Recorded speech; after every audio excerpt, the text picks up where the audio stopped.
The lawyer's voice felt like gravel scraping against my chest as he read the names. Margaret. Thomas. Elizabeth. Sarah. One by one, my siblings claimed their portions of our father's empire, their faces carefully composed in artificial grief, while dollar signs danced behind their eyes.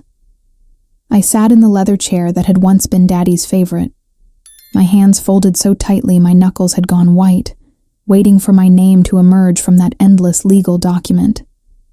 It never came. The silence that followed felt like drowning in broad daylight.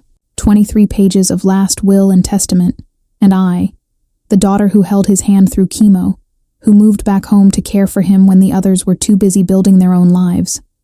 I was nothing more than a ghost in his final words. The lawyer cleared his throat, adjusted his glasses, and began shuffling papers with the practiced efficiency of someone who had delivered this kind of devastation before. "That concludes the reading of the will," he announced, and I felt something inside me crack like ice on a frozen lake. Margaret was already calculating, her manicured fingers dancing across her phone screen. Thomas loosened his tie with the satisfaction of a man who had just won a lottery he didn't need to enter. Elizabeth and Sarah whispered to their husbands about renovations and vacations and private schools for children who already had everything. None of them looked at me. I excused myself to the bathroom and stared at my reflection in the mirror above, the marble sink. The woman looking back at me had my mother's eyes and my father's stubborn chin, but she looked hollow, scraped clean from the inside out.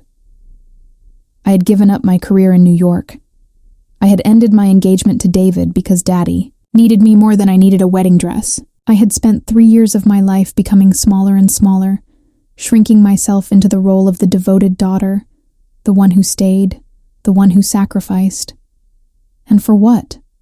The drive home felt endless, even though I was only going 6 blocks, to the small apartment I had rented after selling my childhood bedroom furniture to pay for Daddy's physical therapy, the same physical therapy that Margaret had deemed unnecessarily expensive, and Thomas had called prolonging the inevitable. But I had fought for those sessions, had seen the light return to Daddy's eyes when he could walk to the mailbox again, when he could tend to his roses one last time. That night, I sat on my second-hand couch with a glass of wine that tasted like disappointment and tried to understand how I had become so forgettable. The phone rang twice, probably Margaret calling to gloat or Elizabeth calling to offer me some patronizing gesture of false sisterly concern, but I let it go to voicemail. I wasn't ready to hear their voices, to pretend that what had happened today was somehow fair or understandable, or part of some larger plan I was too hurt to see. I had loved him completely, and he had erased me completely. The second day was worse than the first. Grief has a way of settling into your bones when you're not looking, and I woke up feeling like I was carrying stones in my chest. I called in sick to my part-time job at the bookstore, the only work I could find after 3 years away from my marketing career, and spent the morning in bed, staring at the water stain on my ceiling that looked like a map of nowhere.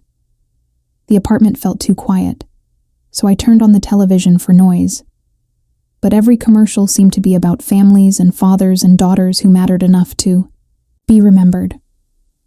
I switched it off and sat in the silence that felt like judgment. Maybe I had been wrong about everything.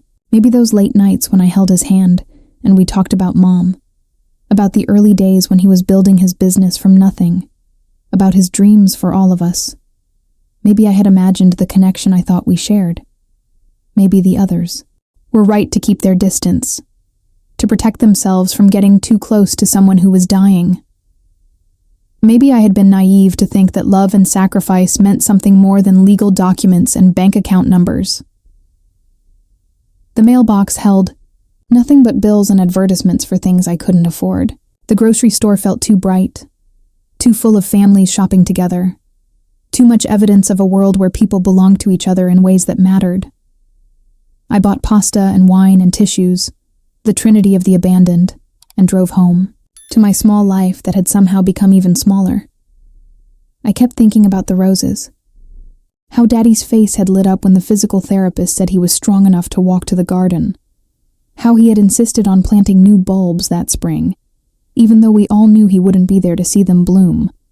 How he had handed me the small shovel and said, "These are for next year, sweetheart, for when I'm not here to see how beautiful they turn out."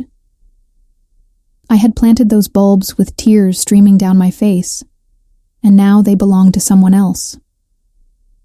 On the third day, the lawyer called. I almost didn't answer. I had said everything I needed to say in that office, had heard everything I never wanted to hear.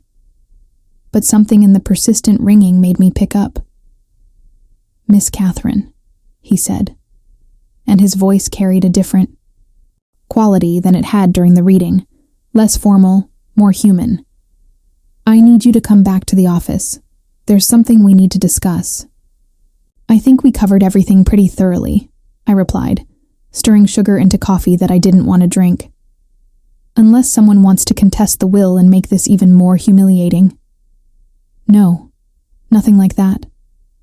But there's an addendum. A sealed section that your father specifically requested be opened only after the initial reading had been completed and a full 72 hours had passed."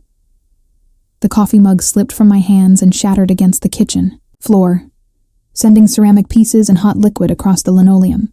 I stared at the mess, at the way the brown liquid spread like a stain across my morning, and felt something shift in my chest. "What kind of addendum?" "I can't discuss it over the phone. But Miss Catherine, you need to come in. Today, if possible." I dressed carefully, the way I used to dress for important meetings in New York, before I gave up blazers and heels for the comfortable clothes of someone who had nowhere important to be. The lawyer's office felt different this time. Smaller, less intimidating, as if the building itself had shifted during my 3 days of exile. He was waiting for me with a manila envelope that looked ancient, the kind of envelope that holds secrets instead of bills. My name was written across the front in Daddy's distinctive handwriting, the same handwriting that had signed birthday cards and school permission slips, and the deed to the first house he ever bought. "Your father gave this to me 6 months ago," the lawyer explained, settling his glasses more firmly on his nose, "with very specific instructions about when it should be opened and who should be present." "Just me? Just you?" The envelope felt heavier than it should have, as if it contained more than paper and ink. Inside was a letter in Daddy's handwriting and another legal document, this one much shorter than the will that had destroyed me 3 days ago. I read the letter first, and with each word, I felt the stones in my chest begin to dissolve. "My dearest Catherine," it began, "if you are reading this, then you have spent 3 days believing that I forgot you, that I didn't see everything you sacrificed for me, that your love meant nothing in the end. I needed you to feel that pain, not because I wanted to hurt you, but because I needed you to understand how your siblings have felt their entire lives, overlooked, undervalued, fighting for scraps of attention and affection."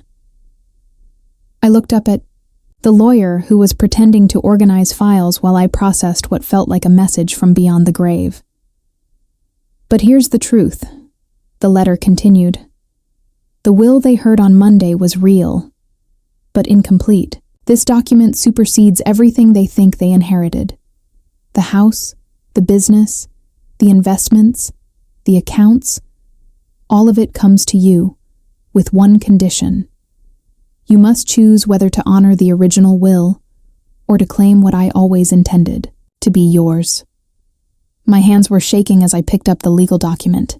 It was indeed another will, dated just 2 weeks before Daddy died, and it left everything, every single thing, to me.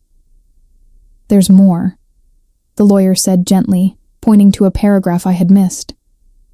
"Your father also left instructions for a trust to be established. If you choose to claim the inheritance, your siblings will receive a monthly allowance, enough to live comfortably, but not enough to waste. If you choose to honor the original will, everything stands as it was read on Monday." I stared at the papers until the words blurred together. 3 days ago, I had been erased. Now I held the power to erase everyone else, or to show them the mercy they had never shown me. How long do I have to decide? There's no time limit. But Miss Catherine, there's something else you should know. Your father asked me to tell you that he was proud of who you became in those 3 years, that watching you choose love over resentment, sacrifice over selfishness, taught him something about the daughter he had raised. I folded the letter carefully and slipped it back into the envelope. Through the office window, I could see the parking lot where Margaret's Mercedes sat next to Thomas's BMW, where Elizabeth's Range Rover sparkled in the afternoon sun. They had come to contest something, to demand explanations, to fight over crumbs they thought I might have stolen. They had no idea that I held all the bread. The conference room fell silent when I walked in with the lawyer behind me. My siblings had arranged themselves around the mahogany table like generals preparing for war, their attorneys flanking them like well-dressed soldiers. Margaret's face was flushed with the kind of anger that comes from being denied something you thought you deserved. Thomas was checking his watch as if my grief was an inconvenience to his schedule. "Catherine," Elizabeth said with false sweetness, "we're concerned that there might have been some oversight in Daddy's will. We know how close you were to him, and it seems impossible that he would have left you with nothing." The lawyer placed the manila envelope on the table, and I watched their eyes follow it like predators tracking prey. "Your father anticipated this conversation," I said, surprised by how steady my voice sounded. "He left specific instructions for this moment." I had spent the last hour walking around the block, thinking about the choice that lay before me. I could claim everything and watch them scramble for the monthly allowances Daddy had designed to keep them comfortable but not powerful. I could become the thing they had always feared, the favored child who held all the cards, or I could choose something else entirely. "There is indeed another will," I continued, watching their faces shift from smugness to confusion, to the first flickers of fear, one that gives me the power to decide what happens to everything Daddy built. Margaret's attorney leaned forward, but I held up my hand. "But here's what I've decided. I don't want his money. I don't want his business or his house or his investments. What I wanted was for him to see me, to acknowledge that I mattered, to know that the 3 years I gave him meant something. And he did see me. He saw me so clearly that he trusted me with this choice." I stood up, feeling taller than I had in months. "I'm honoring the original will. You can keep your inheritances, but I'm keeping this letter, and I'm keeping the knowledge of who I am and what I'm worth. And that, it turns out, is worth more than anything he could have left me in a bank account." The silence that followed was different from the silence 3 days ago. This one belonged to me. I walked out of that conference room and into the parking lot where the afternoon sun felt warm on my face for the first time in months. My phone was already ringing. Probably Margaret, probably Thomas, probably all of them trying to understand what had just happened. But I turned it off and drove to the cemetery instead. Daddy's grave was covered with flowers from the funeral, most of them wilting now. But someone had been there recently to tend to the small garden that was beginning to bloom around his headstone.